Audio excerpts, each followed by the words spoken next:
Buenas noches. La verdad que estoy muy agradecido por esta oportunidad de serviros con la palabra de Dios.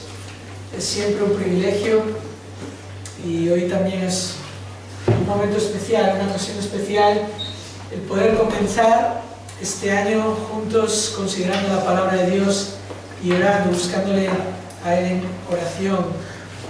Así que me gustaría invitaros a abrir vuestras Biblias en el Evangelio de Marcos. Evangelio de Marcos y capítulo 2, el pasaje que vamos a considerar juntos se encuentra ahí en el capítulo 2 de Marcos, en los versículos del 1 al 12. Y antes de leerlos juntos vamos a orar.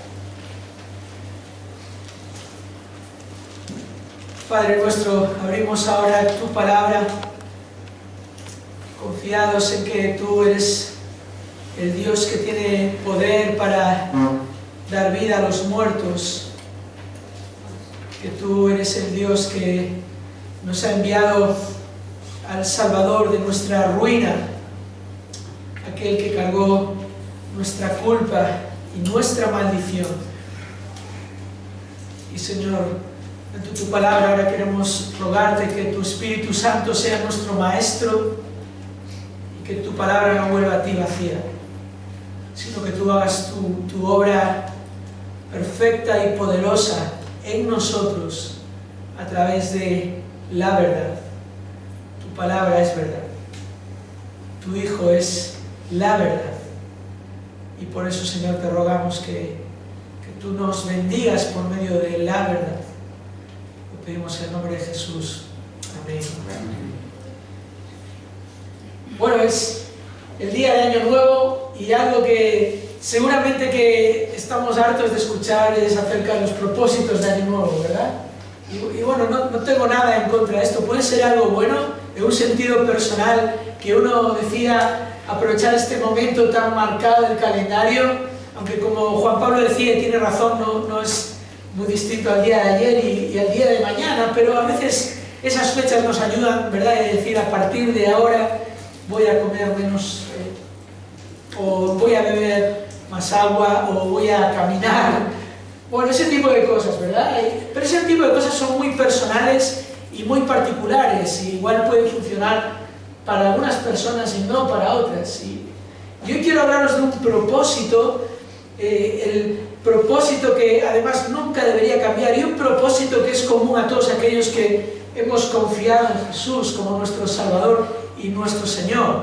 Un propósito que da igual que tengas 15 años o te estés acercando a los 90, da igual que estés en una circunstancia de estabilidad en tu vida, o quizás una en la que humanamente uno pensaría o uno tendría temor de pensar en dónde está. Da igual el momento de tu vida en el que estés, este propósito es común para todos los que siguen a Cristo, y es el de exaltar a Cristo, el propósito de exaltar a Cristo. Y en este momento tan particular al comenzar el año, y también esta reunión tan especial de oración y de considerar la palabra de Dios, creo que es bueno que reflexionemos en cuanto a este propósito de como creyentes exaltar a Cristo en nuestra vida. Y el pasaje que tenemos delante de nosotros nos va a ayudar en esto, porque es un pasaje que nos muestra a Jesús cumpliendo su prioridad. Dice así Marcos capítulo 2 versículo 1: habiendo entrado de nuevo en Capernaum, varios días después, se oyó que estaba en casa, esto es acerca de Jesús, se oyó que Jesús estaba en casa. Y versículo 2, se reunieron muchos, tantos que ya no había lugar ni aún a la puerta, y él les exponía la palabra. Entonces vinieron a traerle un paralítico llevado entre 4, y como no pudieron acercarse a él a causa de la multitud, levantaron el techo encima de donde él estaba, y cuando habían hecho una abertura, bajaron la camilla en que yacía el paralítico. Viendo Jesús la fe de ellos, dijo al paralítico: hijo, tus pecados te son perdonados. Pero estaban allí sentados algunos de los escribas, los cuales pensaban en sus corazones: ¿por qué habla este así? Está blasfemando. ¿Quién puede perdonar pecados si no solo Dios? Y al instante Jesús, conociendo en su espíritu que pensaban de esa manera dentro de sí mismos, les dijo: ¿por qué pensáis estas cosas en vuestros corazones? ¿Qué es más fácil? ¿Decir al paralítico, tus pecados te son perdonados? ¿O decirle, levántate, toma tu camilla y anda? Pues para que sepáis que el Hijo del Hombre tiene autoridad en la tierra para perdonar pecados, dijo al paralítico, a ti te digo, levántate, toma tu camilla y vete a tu casa.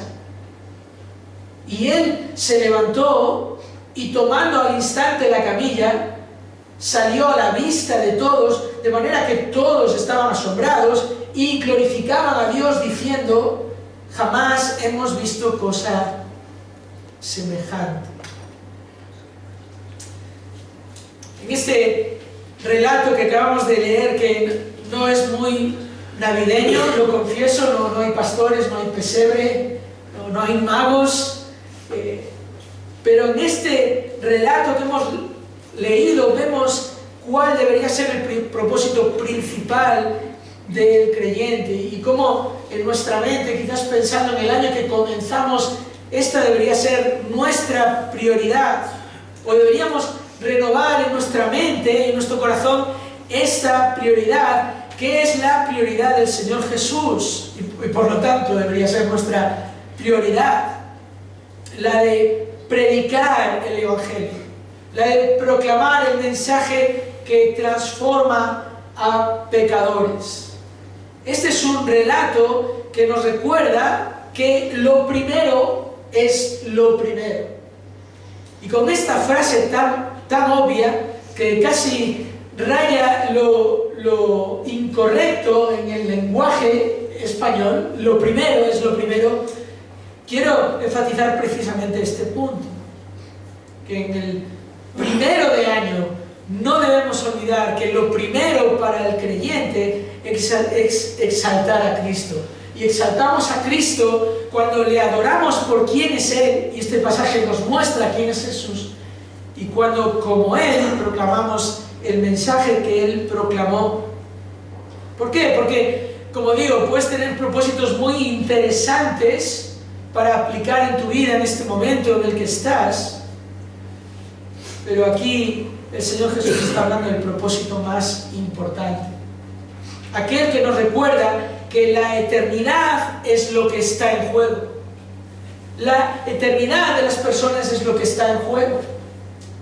Dios, el Creador, que ha puesto eternidad en el corazón del hombre, ha determinado para el hombre, para las personas, uno de dos destinos: el cielo, la vida eterna que la palabra de Dios describe para aquellos que creen en Jesús, y el infierno para aquellos que rechazan a Jesús.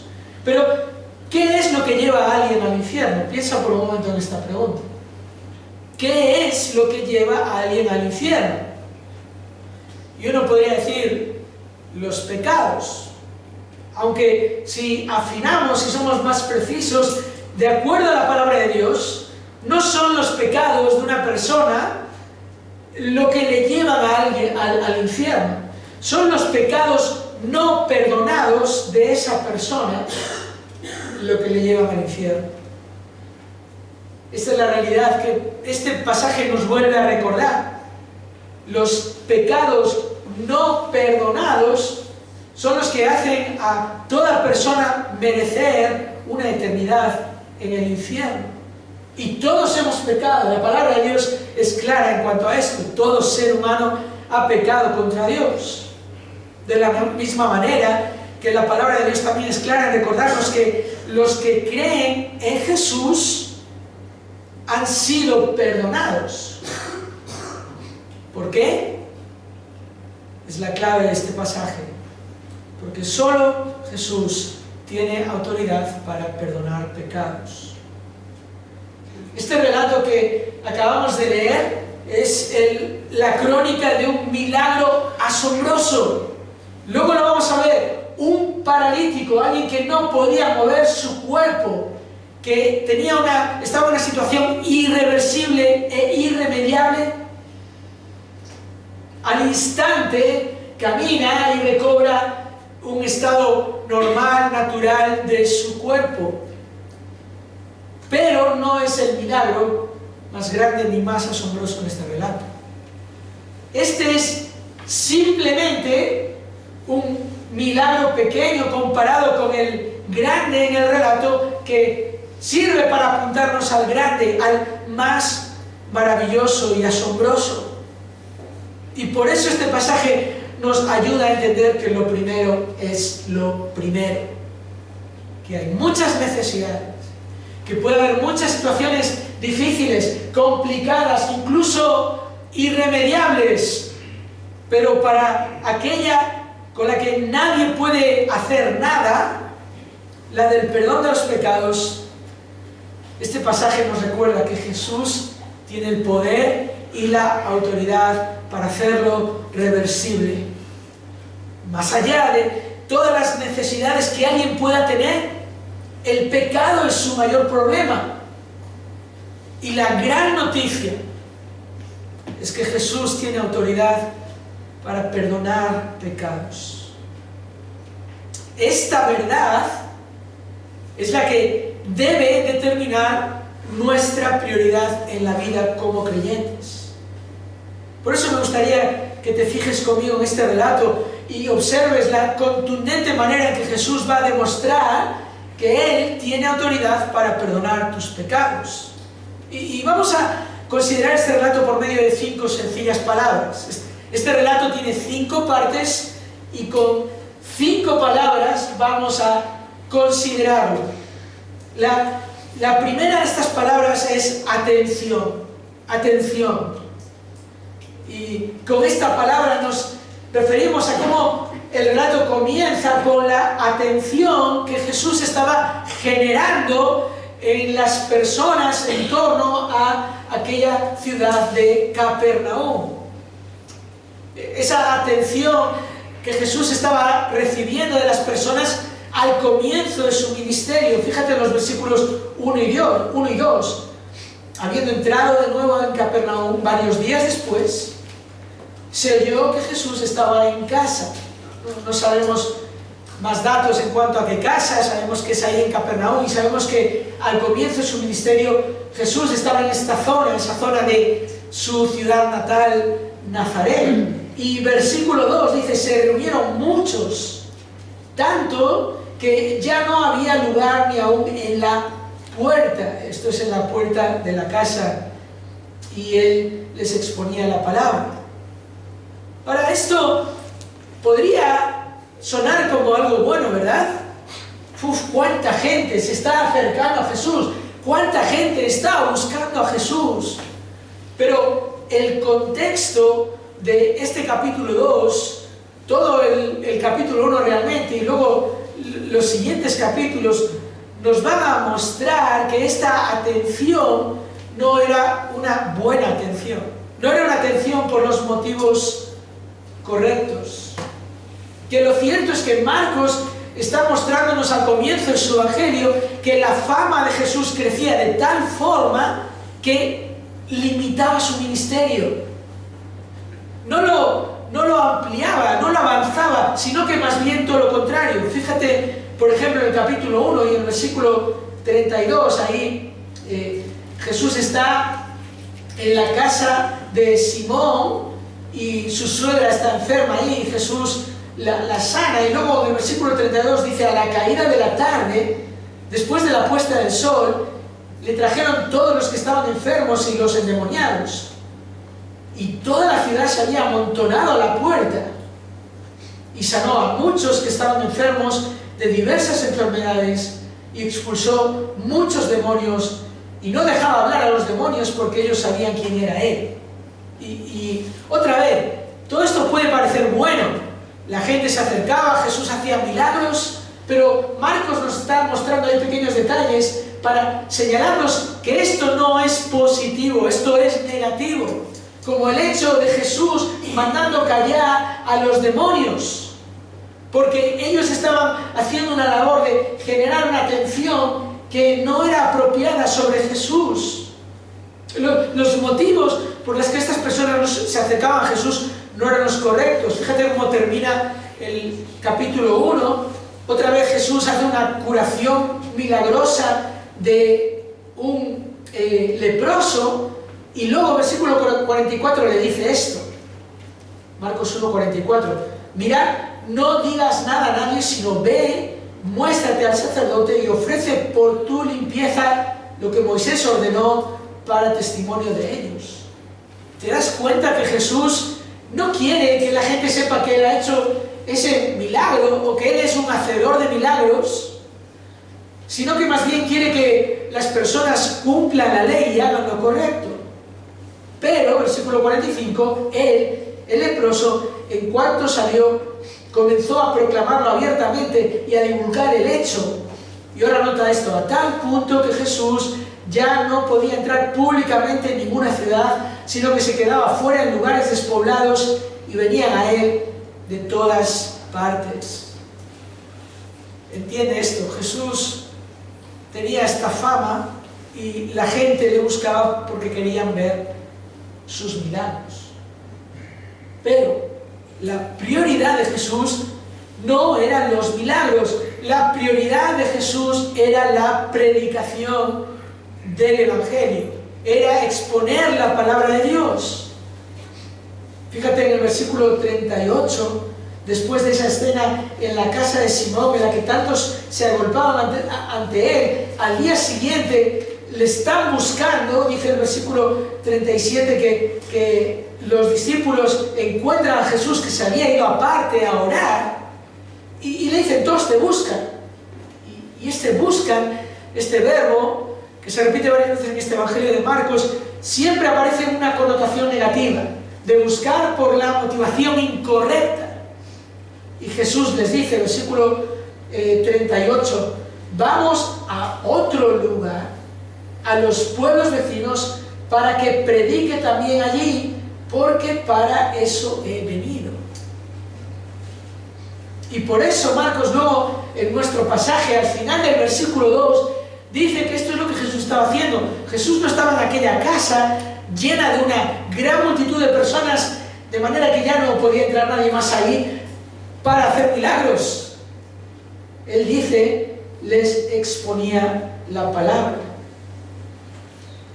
Y para que entendamos esto ya de una manera completa, Marcos, de hecho, empieza el Evangelio en el capítulo 1, versículo 1, hablando de que este es el Evangelio de Jesucristo, el Hijo de Dios, y luego resaltando en el versículo 15 que Jesús comienza su ministerio diciendo, el tiempo se ha cumplido y el reino de Dios se ha acercado, arrepentíos y creed en el Evangelio. Y fíjate, no es que los milagros no fueran importantes o necesarios, lo eran porque demostraban que Jesús era aquel del que habían hablado los profetas desde el principio. Los milagros le señalaban a Él como el verdadero Mesías de Dios. Y Jesús demostró su compasión por la gente, ¿verdad? Esto es algo que los evangelios resaltan. Él se compadecía de las personas. Su preocupación por la situación natural de las personas, pero sobre todo, su preocupación era por la situación espiritual de las personas. Así que sí, atendió a las necesidades más evidentes, pero su prioridad fue atender la necesidad más importante.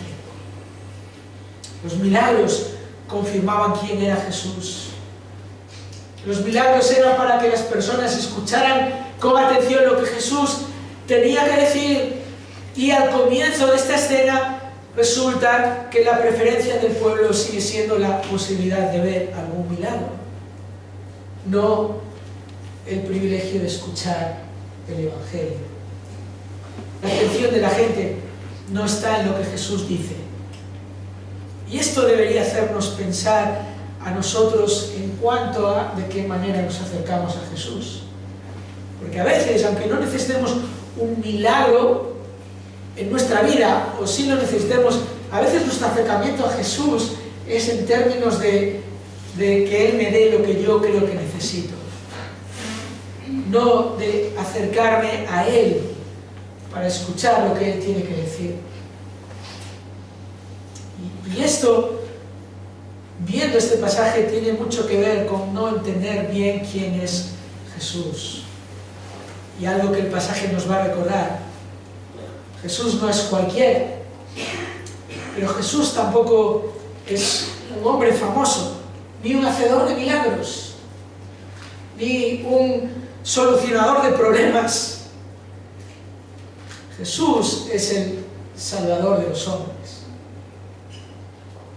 Y si no entendemos bien quién es Jesús, entonces es posible que nos acerquemos a Él, pero para buscar lo que nosotros deseamos más que lo que nosotros necesitamos. Entonces el relato comienza con la realidad de una atención, pero una atención superficial, equivocada. Y de la atención superficial vamos a pasar ahora a una interrupción sorprendente. Esta es nuestra segunda palabra. El relato continúa y en los versículos 3 y 4 encontramos una interrupción sorprendente. Dice el versículo 3: vinieron entonces a traerle un paralítico llevado entre 4, y como no pudieron acercarse a él a causa de la multitud, levantaron el techo encima de donde él estaba, y cuando habían hecho una abertura bajaron la camilla en que yacía el paralítico. Esta es una entrada en escena muy peculiar y un tanto brusca, aunque debemos entender el contexto histórico, porque igual si tú piensas en que alguien pudiera hacer esto en tu piso o en tu casa, dirías, esto es imposible. Pero claro, la manera en que estaban construidas las casas en aquel tiempo, probablemente aquel techo tenía materiales relativamente sencillos de quitar o de mover. Eso es lo que está pasando aquí, pero sobre todo lo que Marcos nos está señalando es que aquellos hombres hicieron todo lo posible para que el quinto de ellos, el que no podía hacer nada, pudiera estar enfrente a Jesús, lo cual nos señala una amistad significativa, aunque este no es el punto central del relato. Y a veces se comete este error con estos 4. A veces se piensa que luego cuando Jesús dice en el versículo 5 que ve la fe de ellos, como si se estuviera refiriendo a los 4, pero se refiere a los 5, que vienen a Jesús. Y es interesante considerar la amistad que tienen estos hombres, pero no es el punto del pasaje. Y lo vemos en la reacción de Jesús. Él no parece sentirse molesto por una interrupción tan sorprendente, porque en realidad para Jesús esto va a suponer una oportunidad para demostrar que lo primero es lo primero. Y aquí tenemos una implicación que creo que debemos recordar, que surge de la reacción que Jesús va a mostrar, porque estas personas vienen, y es muy obvio por lo que hemos visto hasta ahora, lo que Marcos está señalando, que vienen porque creen que Jesús puede sanar al paralítico, ¿verdad? Pero la reacción de Jesús va a ir más bien por otro lado, lo cual nos recuerda esta verdad. Fíjate, Jesús siempre sabe qué es lo que realmente necesitamos. Jesús siempre sabe mejor que nosotros lo que nosotros necesitamos. Nosotros, los creyentes, tenemos cultos de oración sencillamente porque sabemos que Dios sabe mejor que nosotros lo que nosotros necesitamos. Y entonces no nos quedamos en nuestra casa negociando con Dios que nos dé lo que creemos que necesitamos, sino que acudimos como iglesia juntos para decir: Señor, hágase tu voluntad en la tierra como en el cielo. Hágase tu voluntad en nosotros, en la iglesia. Por eso nos conviene escuchar lo que Jesús nos dice. Por eso nos conviene orar como el Espíritu Santo nos ayuda a orar, como la Escritura nos señala que debemos orar. Por eso sabemos que siempre hay para nosotros un gran beneficio en escuchar lo que Jesús dice. ¿Y cómo le escuchamos? ¿Qué es lo que Jesús estaba haciendo allí? ¿Qué es lo que interrumpieron estos 5 hombres? La exposición de la palabra. La manera en que nosotros escuchamos a nuestro Señor es por medio de leer y meditar en su palabra. No por acercarnos a Jesús a nuestra manera y que nos hable por medio de cómo es el tiempo fuera, o lo que nos pasa, o puertas que se abren y puertas que se cierran, o porque siento paz al tomar una decisión. Todas esas cosas son superficiales y demuestran que no conocemos bien al Jesús de la Biblia, porque Él ha hablado. Él nos ha dado un libro que leer, que estudiar, al cual meditar, al cual acercarnos de la manera correcta, no un libro en el cual nosotros llenamos los espacios que creemos que hay, o quitamos lo que parece que igual no encaja en nuestra cultura actual. No, nosotros escuchamos lo que Él tiene que decir, y lo que Él ha dicho es lo que está en su palabra, y confiamos en cómo Él mismo oró al Padre por los suyos, diciendo: santifícalos en la verdad, tu palabra es verdad. Su palabra es el medio que Él escogió para darse a conocer. Así es como Él ha hablado. ¿Y qué dice Jesús? ¿Qué dice Jesús particularmente en esta escena que estamos viendo, en la que ya hemos considerado en la primera parte esta atención que es superficial, y en la que acabamos de ver que ocurre una interrupción un tanto sorprendente? Y ahora aquí en el versículo 5 vamos a encontrar nuestra tercera palabra, y es una declaración, la declaración de Jesús. Y es una declaración impactante y también sorprendente, porque nadie estaba esperando escuchar lo que Jesús va a decir, ¿verdad? Recuerda que esta es una multitud de personas que están deseosas de ver milagros, y de repente lo que sucede ahí delante de ellos es que un paralítico es puesto delante de Jesús. No hay aquí una suma difícil, ¿verdad? Es un 2 más 2. Está muy claro lo que todos están pensando, lo que todos quieren ver ahora a continuación de parte de Jesús.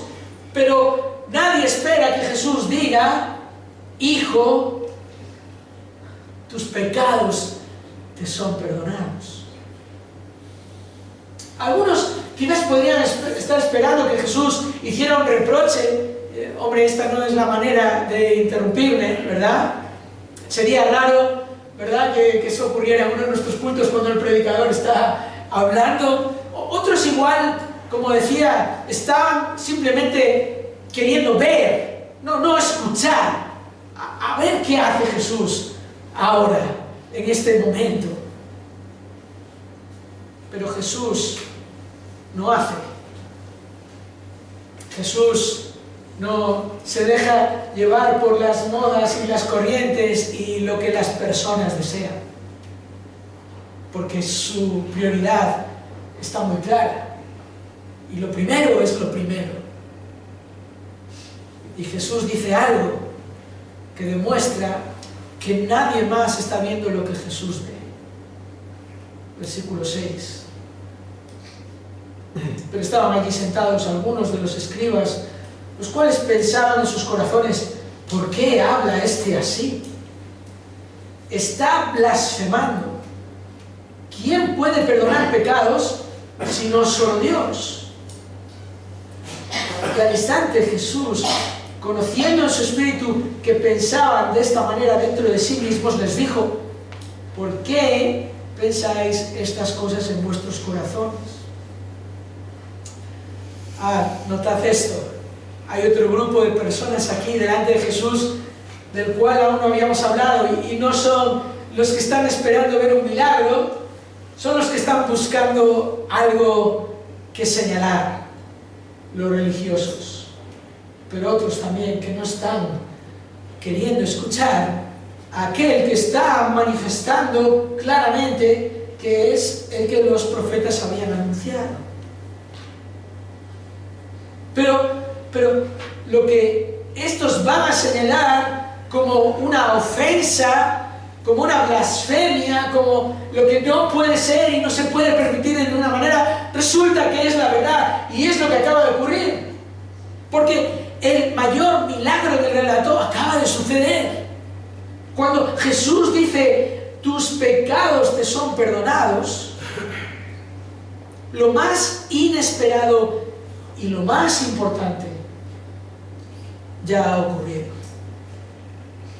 Jesús sabía la necesidad que el paralítico tenía, la necesidad espiritual, y lo que no es evidente para los que estaban allí. Y esto demuestra quién es Jesús. De hecho, los escribas se ofenden, los religiosos que en teoría conocen las Escrituras mejor que nadie, saben que solo Dios puede perdonar pecados. Exacto. Así es. Está en lo correcto. Jesús puede perdonar pecados, porque Jesús es Dios. Jesús es Dios con nosotros. Emmanuel, como cantamos y recordamos estos días. Y si Dios está con nosotros, en el contexto de las profecías y las promesas del Antiguo Testamento, si Dios está con nosotros, entonces la salvación ha llegado. El plan se ha consumado. Y si Jesús es quien dice que es, aunque parece que nadie lo está reconociendo aquí, en esta multitud de personas en la que están también los religiosos, si Él es quien dice que es, entonces todo lo que Jesús dice es verdad. Y este es el punto clave en este relato. Y aquí vamos a ver la cuarta palabra en nuestro relato. La atención superficial que es cortada o es interrumpida, ¿verdad?, de esta manera tan sorprendente, da paso a una declaración que nadie espera y luego a una murmuración que Jesús aprovecha para enfatizar quién es Él. Porque Jesús ahora, en este momento, va a hacer el milagro pequeño.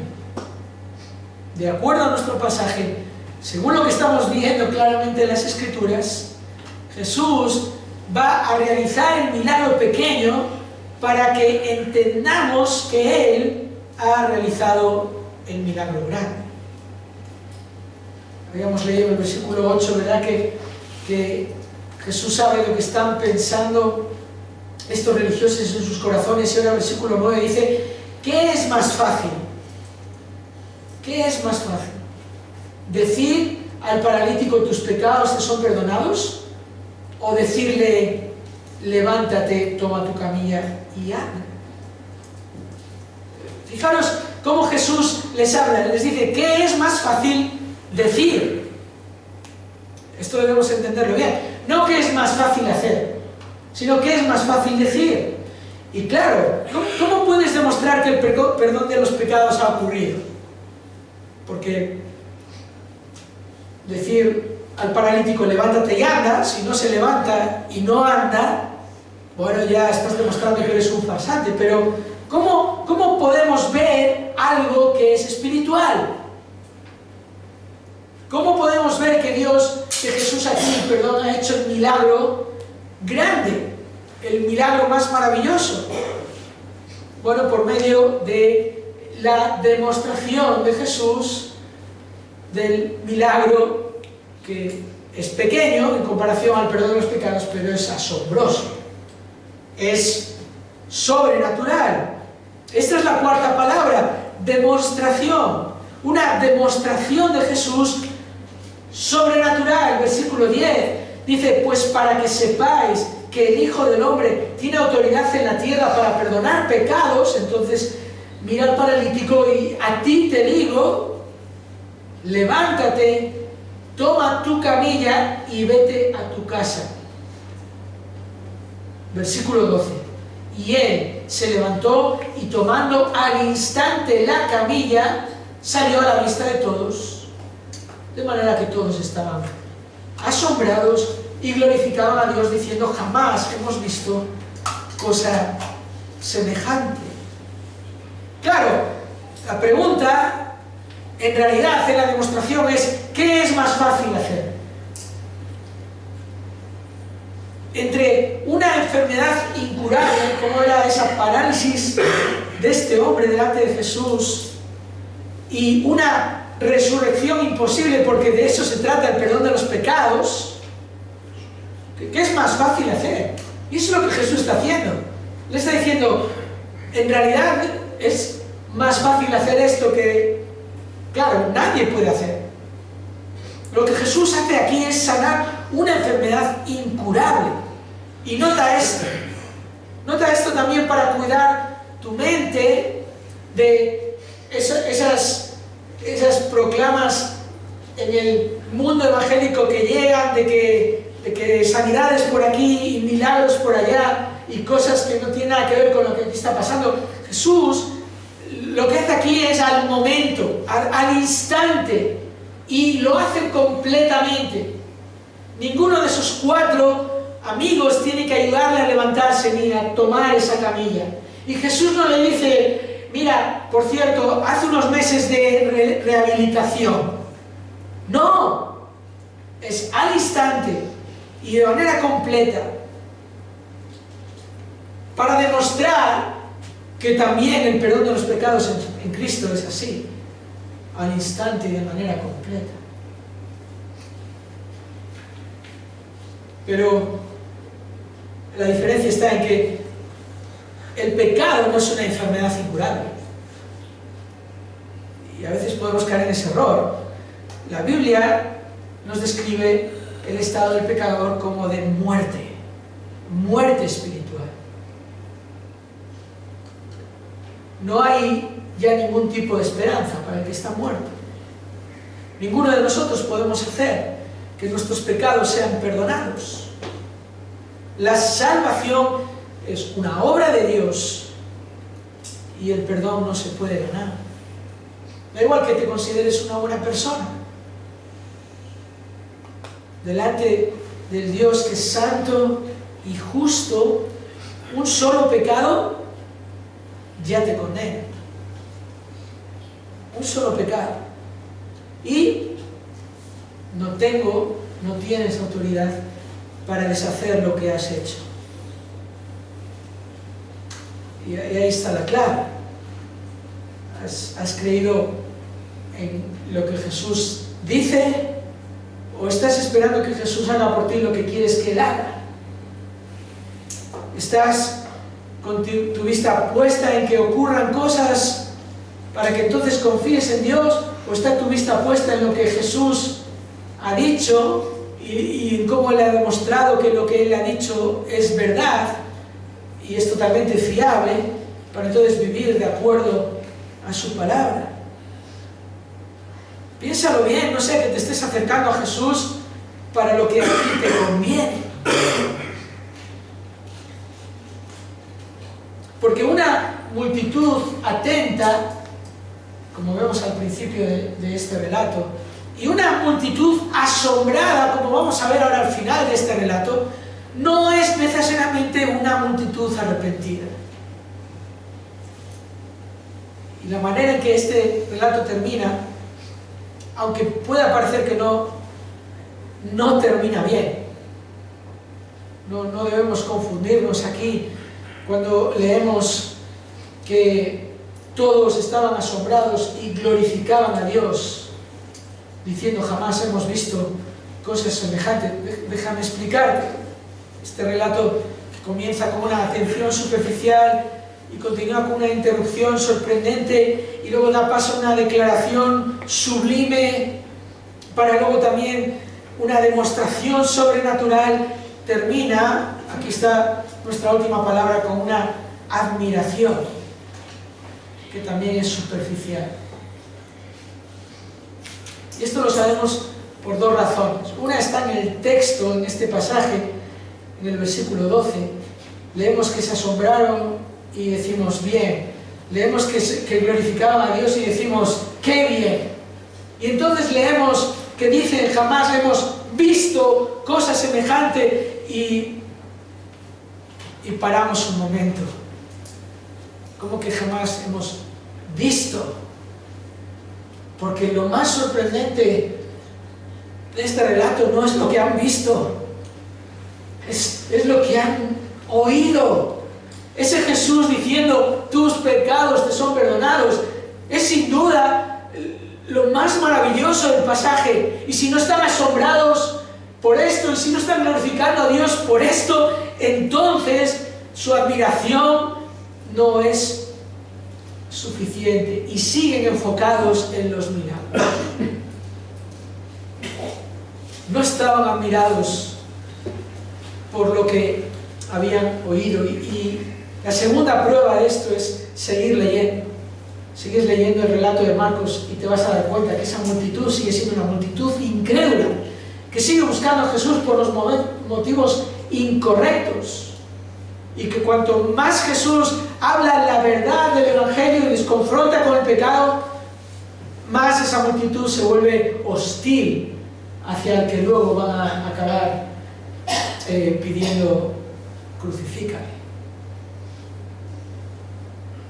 Por eso la indiferencia hacia Jesús es lamentable, lo es.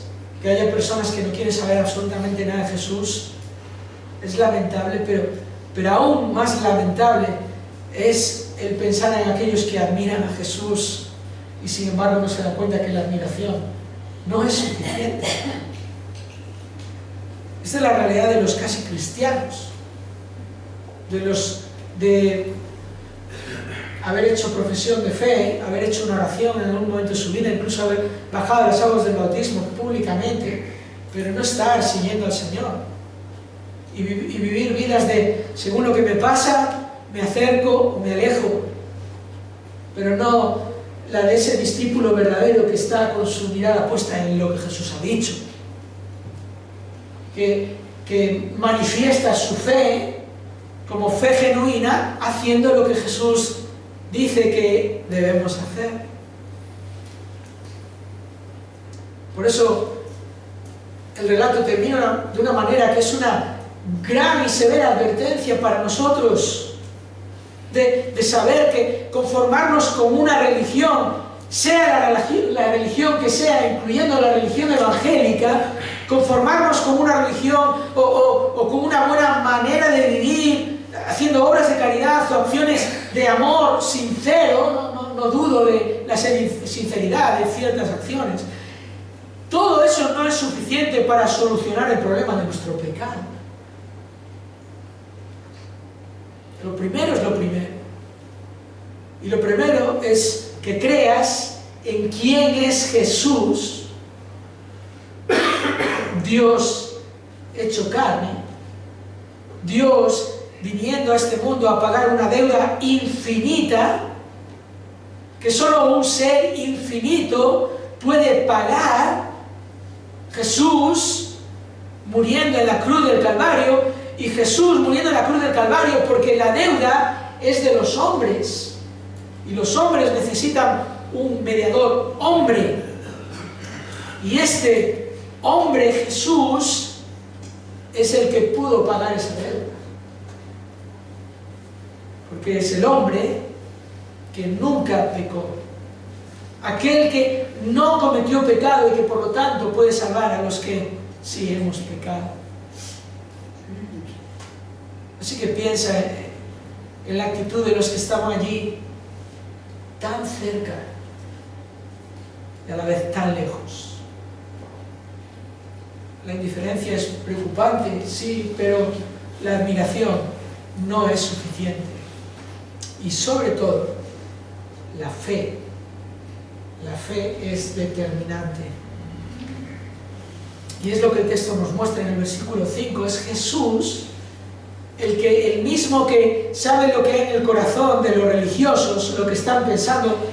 Aunque el texto no nos diga lo que están pensando estos 5 hombres, Jesús lo sabe, y Jesús lo manifiesta. El texto nos lo muestra, viendo Jesús la fe de ellos. Y la fe de ellos en Jesús era la fe de aquellos que creyeron que Jesús es Dios. Aquellos que muy probablemente no lo sabían todo acerca de Jesús, pero que hicieron todo lo posible por acercarse a aquel que es la solución para la mayor necesidad que tenían. Así que la clave está en saber quién es Jesús. Porque antes de reaccionar a Jesús, o quizás dicho de otra manera, la manera en que respondemos a Jesús, la manera en que reaccionamos ante lo que Jesús hace y lo que Jesús dice, va a demostrar qué pensamos de Jesús, quién pensamos que es Jesús. Y también va a demostrar que entendemos cuál es la mayor necesidad. Por eso creo que hay 2 maneras inmejorables de comenzar el año. Una sería comenzar el año creyendo en Jesús, si es que no has creído en Él, en el verdadero mediador entre Dios y los hombres, el Dios hombre, el Dios que tiene la autoridad de perdonar pecados, y aquel Dios que anuncia claramente que todos aquellos que creen en Él, en su Hijo, aquel al que Él envió para morir en lugar del pecador, todos aquellos que creen en Él tienen vida eterna. No hay mejor manera de comenzar este año si no has creído en Cristo que arrepintiéndote sinceramente ante el único Salvador, reconociendo que tu problema, que deja a mucha distancia a cualquier otro problema que puedas tener en tu vida, es el problema del pecado, y solo lo soluciona Jesús. Él es el único que tiene autoridad para perdonar pecados. La segunda manera inmejorable de comenzar el año es para los que ya hemos creído, que es continuar confiando.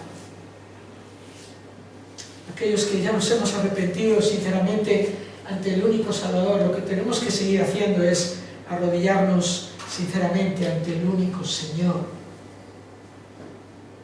y decir que si para Jesús lo primero era la predicación de la verdad, la proclamación de la salvación, la enseñanza de quién es Jesús, eso entonces debe ser lo primero para nosotros.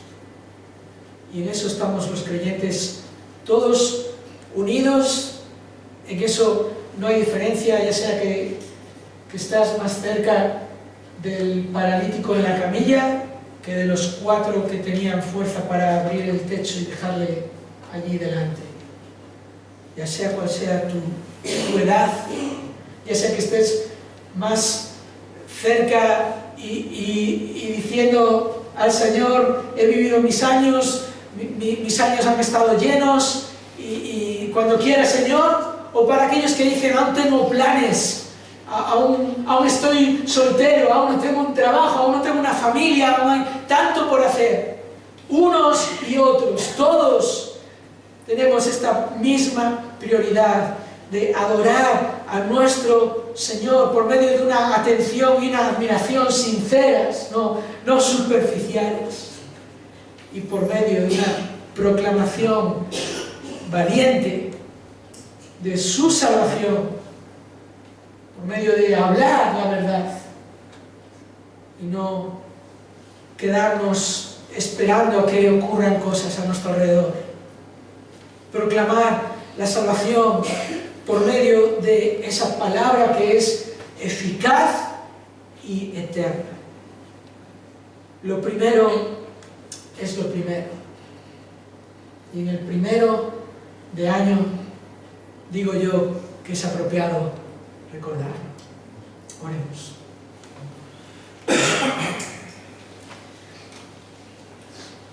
Gracias, Señor. Tantas veces en nuestras vidas podemos distraernos en lo secundario y perder de vista lo principal. Y sabemos, Señor, por tu palabra, que sin duda hay muchas cosas importantes en nuestra vida que hemos de hacer y las que hemos de pensar. Pero no permita, Señor, que perdamos de vista aquello que está por encima de todas esas cosas. El adorarte, el servirte, el confiar en ti y en proclamar la verdad de tu palabra, que tú tienes autoridad para perdonar pecados. Oh Señor, que comencemos bien el año, pero sobre todo, Señor, que continuemos bien nuestra vida de fe y de confianza en ti, viviendo para glorificarte, no por cosas que vemos en nuestra vida, sino por quien tú eres, lo que tú has hecho y lo que tú dices. Te lo pedimos en nombre de Cristo. Amén.